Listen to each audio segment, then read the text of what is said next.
छत्रपती शिवाजी महाराज यांच्या जयंतीनिमित्त सर्व जाती धर्माचे नागरिक एकत्र येऊन उत्साहात विविध कार्यक्रम करत असतात। या माध्यमातून छत्रपती शिवाजी महाराजांच्या विचारांची देवाणघेवाण होत असते, असे आमदार संग्राम जगताप यांनी सांगितले।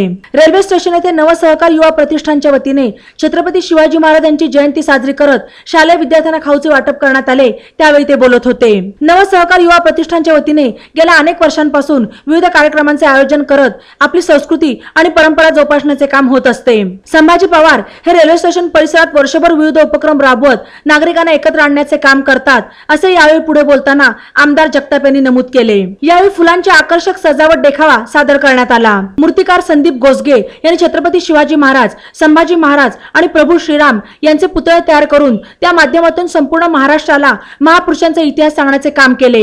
याबद्दल नवसहकार युवा प्रतिष्ठानच्या वतीने संदीप गोसगे यांचा सत्कार करण्यात आला। यावेळी संपत बारसकर, माजी नगरसेविका आशा पवार, संभाजी पवार, दत्तात्रय खेरे, माजी नगरसेवक मनोज कोतकर, प्रसाद जमदाडे, अशोक आगरकर, अजय पवार, रावसाहेब दळवी, शिवाजी ससे, डॉक्टर बाबासाहेब आंबेडकर प्राथमिक विद्यालयाचे शिक्षक, शिक्षिका आणि परिसरातील नागरिक उपस्थित होते।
बातम्यांसाठी ई नवा मराठा यूट्यूब चॅनलला सबस्क्राईब करा आणि बेल आयकॉनवर प्रेस करा।